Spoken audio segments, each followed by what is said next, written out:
بسم اللہ الرحمن الرحیم۔ گمنام ہیرو کے معزز ناظرین السلام علیکم۔ دوستو لائک ضرور کر دیا کریں، شکریہ۔ آئیے چلتے ہیں کہانی کی طرف۔ تھانے دار اور آہو اگلی سیٹ پر بیٹھے تھے۔ ابھی میں کوئی فیصلہ نہ کرنے پایا تھا کہ مجھے کیا کرنا چاہیے، کیونکہ صورتحال بالکل واضح نہیں تھی۔ سارے پتے پولیس کے ہاتھ میں تھے۔ اب بھی ان کی گرفت میں آ چکا تھا کہ اچانک میں نے تاہیہ کی ٹیکسی کو پوری رفتار کے ساتھ جیپ سے ٹکراتے دیکھا۔ خوفناک دھماکہ ہوا اور جیپ الٹ گئی۔ ٹیکسی ٹکرانے سے پہلے اس کے دروازے کھل گئے تھے اور تاہیہ، قطب دین اور گوگا اس میں سے کود کر باہر نکل گئے تھے۔ میں نے دوربین آنکھوں سے لگا لی اور میں ابھی تک ٹیکسی کی اگلی سیٹ پر بیٹھا تھا۔ تاہیہ نے ٹیکسی سے نکلتے ہی کوئی چیز زوردار طریقے سے جیپ پر پھینکی۔ وہ کوئی گولا سا تھا جو ایک ہلکے سے دھماکے سے پھٹا اور جیپ دیکھتے ہی دیکھتے دھوئیں کی لپیٹ میں آ گئی۔ چند ہی سیکنڈ بعد مجھے اس دھوئیں کے بادل میں سے تاہیہ باہر نکلتا نظر آیا۔ وہ آبی کو اپنے ساتھ کھینچ رہا تھا۔ آبی کے ہاتھوں میں ہتھکڑی لٹک رہی تھی۔ سپاہی کی پیٹی سمیت قطب دین اور گوگا اس کے پیچھے تھے۔ وہ سب لوگ تیزی سے بھاگتے ہوئے ابھی دھوئیں کے حلقے سے تھوڑی ہی دور نکلے تھے کہ تین سپاہی مجھے دھوئیں کے ڈھیر میں سے کھانستے ہوئے باہر آتے دکھائی دیے۔ بندوقیں ان کے ہاتھوں میں تھیں۔ انہوں نے ان چاروں کو اپنے سامنے بھاگتے دیکھا تو وہ ان کے پیچھے لپکے اور چند ہی قدم آگے آ کر انہوں نے ان پر گولیاں چلا دی اور ان کا نشانہ خطا نہیں گیا۔ گوگا اور قطب دین ان کی زد میں آ گئے تھے۔ وہ دونوں لڑکھڑا کر زمین پر گر گئے تو میرا مغز الٹ گیا۔ میں نے ٹیکسی ڈرائیور کو گاڑی کے کھلے دروازے سے باہر گرا کر اسٹیئرنگ خود سنبھالا اور بلاخیز رفتار سے گاڑی دوڑاتا ہوا آبی اور تاہیہ کے پاس جا پہنچا۔ وہ مجھے پہچان کر تیزی سے ٹیکسی میں بیٹھے تو میں نے گاڑی کا رخ دوسری طرف موڑ کر اس کی رفتار ایک دم تیز کر دی۔ چند ہی لمحوں میں اقبال پارک سے نکل کر راوی روڈ پر جا چڑھا۔ اب میرا رخ بند روڈ کی طرف تھا۔ پولیس کے سپاہی اور ان کی جیپ تاہیہ کے جان نثار دوست قطب دین اور گوگا بہت پیچھے رہ گئے تھے۔ تو ٹھیک ہے نا ابھی؟ یہ کیا ہو گیا ہے جلانی؟ وہ میرے یار، وہ قطب دین اور گوگا، یہ سب کچھ کیسے ہو گیا؟ ابھی بلکنے لگا تھا۔ تاہیہ کا رنگ پھک ہو رہا تھا۔ یوں لگتا تھا جیسے اس کے دل پر گونسا لگا ہو۔ اس کی آنکھیں ڈبڈبا گئی تھیں۔ تو بولتا کیوں نہیں ہے تاہیہ؟ تو نے یہ کیا کر دیا ہے پاگل؟ میں قطب دین کی بیوی کو کیا جواب دوں گا؟ تو کیوں لایا تھا انہیں میرے پیچھے؟ آبی نے روتے ہوئے کہا۔ مجھے معاف کر دے آبی، میں تو تیری خاطر ہی ادھر آیا تھا۔ میری خاطر 2 آدمی مروا لیے تو نے تاہیہ، 2 بازو کٹوا دیے۔ تجھے کس نے کہا تھا میرے پیچھے آنے کو؟ وہ تجھے گرفتار کر چکے تھے آبی۔ میرے لیے وہ سب کچھ ناقابل برداشت تھا۔ گولی تو نہیں مار دی تھی، مجھے انہوں نے اندر ہی بھیج دیتے۔ مجھے کیا کر لیتے وہ میرا، مگر میرا یار قطب دین اور وہ گوگا۔ تو نے اچھا نہیں کیا تاہیہ، اچھا نہیں کیا۔ ابھی بکھرتا جا رہا تھا۔ یوں لگتا تھا جیسے اس کے سگے بھائی مارے گئے ہوں۔ اس سے کیا کہتے ہو ابھی؟ یہ سب کچھ میری بد نصیبی کی وجہ سے ہوا ہے۔ میں ہی ان کی موت کا ذمہ دار ہوں۔ میں نے سامنے بند روڈ کی ویران سڑک پر نگاہ جماتے ہوئے کہا۔ انہیں تو نے گرتے دیکھا تھا نا جلانی؟ میرے منہ پر تھوک۔ میں انہیں مڑ کر بھی نہ دیکھ سکا، نہ گوگے کو نہ قطب دین کو۔ ہماری نامردی دیکھ ہم اپنی جان بچا لائے۔ آبی کو کسی طرح بھی چین نہیں آ رہا تھا۔ یہ موٹے موٹے آنسو اس کی آنکھوں سے بہہ رہے تھے اور تاہیہ یوں گمسم بیٹھا تھا جیسے پتھر ہو چکا ہے۔ قطب دین اور گوگا تاہیہ کے زیادہ قریب تھے۔ آبی تو ان سے کبھی کبھار ملتا تھا، مگر اب جو آبی کی حالت میں دیکھ رہا تھا، اس سے تو مجھے یہی معلوم ہوتا تھا کہ اسے ان سے بے پناہ محبت تھی۔ وہ ان کے دکھ کو برداشت ہی نہیں کر سکتا تھا اور تاہیہ کے لبوں پر مہر سکوت یوں لگ گئی تھی کہ وہ اس سارے خوفناک المیہ کا خود کو ذمہ دار ٹھہرا رہا تھا۔ وہ سوچ رہا تھا کہ اگر وہ یوں پاگلوں کی طرح ادھر نہ جا نکلتا تو اس کے دونوں ساتھی بچ سکتے تھے، مگر اس صورتحال میں آبی کو پولیس کے بے پناہ مظالم سہنے پڑتے، کیونکہ اس کا کا جیلانی کے ساتھ تعلق تو اب قطعی طور پر ثابت ہو چکا تھا۔ وہ اگر پولیس کی تحویل میں رہتا تو وہ لوگوں کی اعذار رسانی سے تنگ آ کر وہ شاید تاہیے کا بھی پتہ بتا دیتا اور میرا بھی۔ وہ اس سے پہلے کبھی کسی چکر میں نہیں پھنسا تھا۔ آہو اور بہادر علی ہر مرحلے پر اس کی اعانت کو پہنچتے رہے تھے۔ مجھے یہ بھی معلوم تھا کہ آبی کو بہادر علی سے جو عقیدت تھی تو اس کی وجہ یہی تھی کہ وہ گاؤں میں اس کے خلاف کوئی انگلی نہیں اٹھنے دیتا تھا اور اس کے عوض وہ بہادر علی کو سال 6 مہینے میں 1,00,000-1,50,000 روپیہ ادا کر دیتا تھا۔ اس کی گرفتاری قطب دین اور گوگے کے لیے بھی مصیبت بن سکتی تھی۔ میں تو شاید بچ جاتا کیونکہ میرا کوئی ٹھکانہ ہی نہ تھا۔ وہ میری نشاندہی نہیں کر سکتا تھا۔ میرا آخری ٹھکانہ ساکے گلپھڑیے کا مکان تھا، مگر آبی کے پکڑے جانے کی صورت میں میں شاید ادھر کا کبھی رخ ہی نہ کرتا۔ میرا خیال ہے کہ ایسے ہی وہ اندیشے تھے جن سے لرز کر تاہیہ پاگلوں کی طرح آبی کی طرف لپکا تھا۔ وہ اپنی کوشش میں بہت کامیاب رہے تھے مگر وقت ان کا ساتھ نہیں دے رہا تھا۔ جیپ کے الٹنے سے وہ 3 سپاہی زخمی ہونے سے بچ گئے تھے۔ میں نے آہو کو بھی اس دھوئیں کے گرداب سے باہر نکلتے دیکھا تھا مگر وہ بہت پیچھے تھا۔ وہ بھی محفوظ ہی رہا تھا۔ اللہ نے اس کی رسید بلا شبہ دراز کر رکھی تھی مگر اب جو چوٹ ہم سہ چکے تھے وہ ہمیں نڈال کر گئی تھی۔ ہم تینوں میں سے کوئی بھی اپنے حواس میں نہیں تھا اور میری سمجھ میں نہیں آتا تھا کہ آگے کیا ہوگا۔ یار اگر وہ زندہ ہوئے تو کیا ہوگا؟ طاہیہ نے بہت بجھی ہوئی آواز میں پوچھا۔ اس کی آنکھیں اب خشک ہو گئی تھیں۔ اس وقت ہم محمود بوٹی گاؤں کے قریب پہنچ چکے تھے اور گاڑی میں نے سڑک سے اتار کر ایک کھیت کے ساتھ کھڑی کر دی تھی۔ کیا مطلب ہے تیرا؟ اگر وہ بچ گئے تو اس سے اچھی بات اور کیا ہوگی؟ نہیں یار، وہ سب کچھ بک دیں گے۔ وہ تو ایک جھٹکا بھی نہیں سہ سکتے۔ وہ پولیس والے تو پتہ ہے منہ کے ساتھ گند کا ڈبہ باندھ دیتے ہیں، آدمی کی کھال ادھیڑ دیتے ہیں۔ طاہیہ نے اپنے پچھلے تجربے کو یاد کرتے ہوئے جھرجھری لی۔ تو ٹھیک کہتا ہے یار، مگر اب کیا کرنا چاہیے؟ آبی نے فکر مند لہجے میں کہا۔ وہ میرے گھر کا پتہ بھی بتا دیں گے اور تیری بی بی کا بھی۔ اس جیلانی کا تو خیر نہ کوئی گھر ہے نہ گھاٹ۔ طاہیہ نے میری طرف بڑی سرد مہر نظروں سے دیکھتے ہوئے کہا۔ تب ہم تینوں کے دل میں ایک ہی آرزو ابری کہ خدا کرے وہ مر گئے ہوں، اور آبی نے تو کہہ ہی دیا۔ یار یہ تو بہت ہی برا ہوا، خدا کرے وہ دونوں مر گئے ہوں۔ ہمیں صحیح بات معلوم ہونی چاہیے ورنہ تو ہم سب مارے جائیں گے۔ میری بی بی تو جیتے جی مر جائے گی۔ طاہیہ نے بہت پریشان ہو کر کہا۔ اس کی وحشت دیدنی تھی۔ اس گھڑی وہ اپنی ساری چیتی بھول گیا تھا۔ اس کی جلد بازی اسے لے ڈوبی تھی۔ آبی گرفتار تو ہو گیا تھا مگر یہ ممکن نہیں تھا کہ وہ اپنے بچاؤ کی کوئی تدبیر نہ کر سکتا۔ وہ 100 طرح سے پولیس کو چکر دے سکتا تھا مگر گوگا اور قطب دین تو کچھ بھی نہ کر سکتے تھے۔ ان کی ذرا سی غلطی ہماری زندگی میں ایسا لگارا ڈال سکتی تھی جسے ہم بھی رفع نہ کر سکتے تھے۔ طرح طرح کے خدشے ہمارے ذہنوں میں سر اٹھا رہے تھے اور ہم تینوں سخت فکر مند تھے۔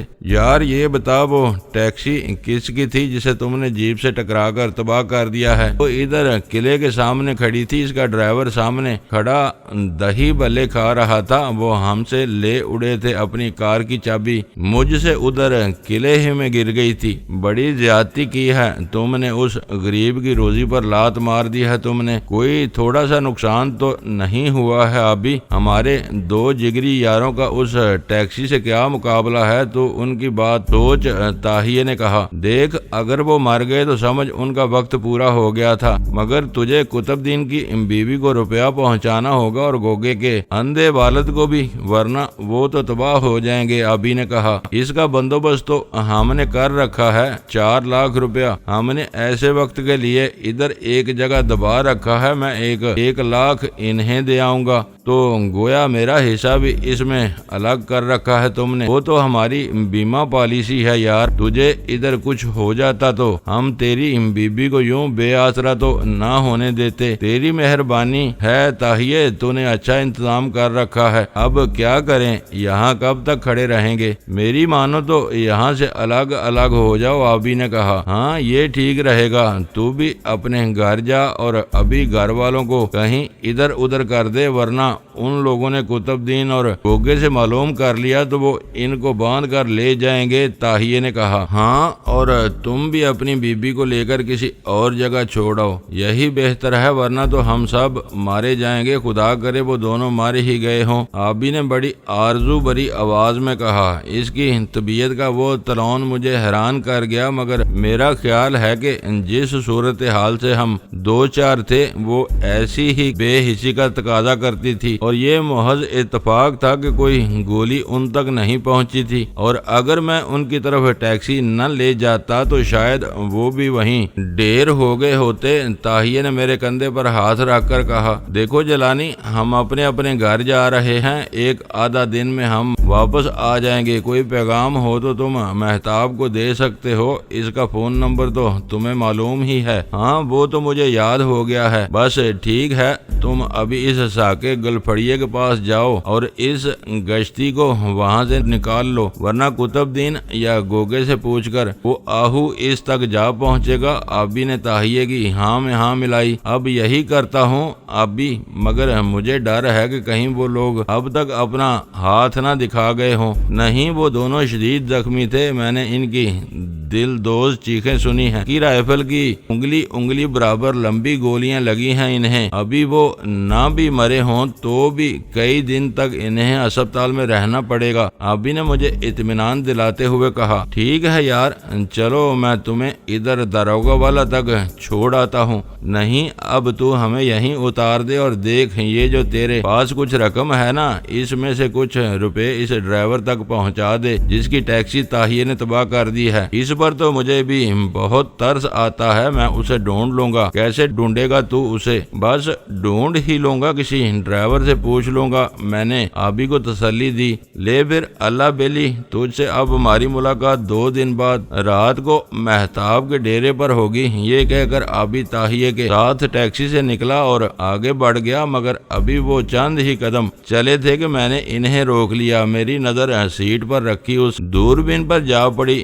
جو میں نے اسی دن خریدی تھی۔ مجھے قطب دین کی بات یاد آ گئی، اس کے لہجے کی آزردگی مجھے تڑپا رہی تھی۔ اپنے بیٹے سلیم کے لیے کیسی محبت سے اس نے وہ دوربین مجھ سے مانگی تھی۔ مجھے یقین ہے وہ اتنی معمولی سی چیز خود بھی خرید کر اپنے بیٹے کو دے سکتا تھا، مگر اسے تو شاید زندگی نے کبھی اتنی فرصت ہی نہیں دی تھی کہ وہ کسی ایسی بات کے لیے وقت نکال سکتا۔ ابھی پلٹ کر میرے پاس آیا تو بولا، کیوں، خیر تو ہے؟ خیر ہی ہے یار، یہ دوربین لے جاؤ، قطب دین کے بیٹے سلیم کو دے دینا، اس نے مجھ سے مانگی تھی، یہ رکھ لو۔ یہ کہہ کر میں نے دوربین آبی کے ہاتھ پر رکھ دی۔ وہ بڑی ہی یاس انگیز صورت بنا کر بولا، خدا کرے وہ بچ گیا ہو، 2-4 سال کی جیل ہی ہو سکتی ہے نا اسے، لیکن اگر وہ مر گیا تو پھر میں پتہ کرتا ہوں، اگر وہ زخمی ہے تو وہ اسے علاج کے لیے پہلے تو اسپتال بھیجیں گے، ہو سکا تو میں دونوں کو وہاں سے نکال لوں گا۔ نہیں یار، اب کچھ نہیں ہو سکتا، خواہ مخواہ کسی اور مصیبت میں نہ پھنس جانا، وہ تو ان کی لاشوں کا بھی بھروسہ نہیں کریں گے۔ اچھا، خدا حافظ۔ یہ کہہ کر وہ مجھ سے ایک بار پھر مسافہ کر کے آگے نکل گیا۔ وہ دونوں بہت ہی بوجھل قدموں سے چل رہے تھے، لگتا تھا دونوں کی کمریں ٹوٹ گئی ہیں۔ وہ گوگا اور قطب دین کو کھو کر آدھے رہ گئے تھے، اور ان کی سمجھ میں نہیں آتا تھا کہ وہ اپنے اس نقصان کی ذمہ داری کس پر ڈالیں، کس سے اس کا خون بہا طلب کریں۔ مجھ پر ان کی نظریں بار بار اٹھتی تھیں۔ وہ مجھے اپنی اس بد نصیبی کا ذمہ دار سمجھتے تھے، مگر انہیں کیا پتا کہ میری وجہ سے اور کتنے گھر ویران ہو چکے ہیں۔ میں تو ایسی نحوست تھا کہ جس راہ سے میرا گزر ہوتا تھا وہ راہ اجڑ جاتی تھی۔ میں اپنی بہن آسیہ کی رہائی کی للک میں خدا جانے کتنے کنویں جھانک چکا تھا اور کتنوں کو برباد کر گیا تھا۔ یہ قطب دین اور گوگا بھی میری لگن کنڈلی کے سیاہ داغ تھے، انہیں میری تقدیر کے حلقے میں آتے ہی موت نے دبوچ لیا تھا، اور اب اس کے وہ جگری یار مجھ سے پوچھتے تھے، منہ سے تو کچھ نہیں کہتے تھے مگر ان کی آنکھوں سے تو یہی سوال جھلکتا تھا کہ جلانی، یہ جو ہمارے لانک میں تیری وجہ سے آگ لگ گئی ہے، یہ کس پانی سے بجھ سکے گی؟ 2 آدمیوں کا لہو تو اسے ٹھنڈا نہیں کر سکا ہے۔ میں نے ٹیکسی کا رخ موڑا تو مجھے احساس ہونے لگا اگر میں اسی ٹیکسی میں دوبارہ دوبارہ شہر میں داخل ہوا تو پولیس میری بو سونگ کر میرے پیچھے لگ جائے گی، کیونکہ اس کے مالک کو تو میں نے اقبال پارک میں داخل ہونے سے پہلے ہی دھکا دے کر باہر نکال دیا تھا۔ وہ تو ہر جگہ شور مچاتا ہوگا، اس نے ٹیکسی کا نمبر ٹریفک پولیس کے ہر سپاہی کو حفظ کرا دیا ہوگا، وہ مجھے شہر میں 2 قدم بھی نہ چلنے دیں گے، سب طرف سے سیٹیاں بجاتے میرے اوپر آ چڑھے گے۔ اس مصیبت سے بچنے کے لیے میں نے ٹیکسی باندھ روڈ سے اتار کر درختوں کے ایک جھنڈ میں کھڑی کی اور خود پیدل شہر کی طرف چل دیا۔ راستہ خاصا طویل تھا اور مجھے اس گڑی ساکے گل پھڑیے کے گھر پہنچنا تھا، کیونکہ میرے پاس ترپ کا ایک ہی پتہ تھا۔ آہو کی جان سربری کے وجود میں اٹکی ہوئی تھی، وہی میری نجات کا ذریعہ بن سکتی تھی۔ حالات یہ ہو گئے تھے کہ میرے اور آسیہ کے درمیان ایک بار پھر ایک زمانہ حائل ہو گیا تھا۔ اس کسوف نے جس کا تجربہ مجھے ہو رہا تھا، میرے اور اس کے گرد اندھیرا پھیلا دیا تھا، اسے بھی کچھ سجائی نہیں دیتا ہوگا، اور میری آنکھوں کا نور تو بہت عرصہ پہلے دم توڑ چکا تھا۔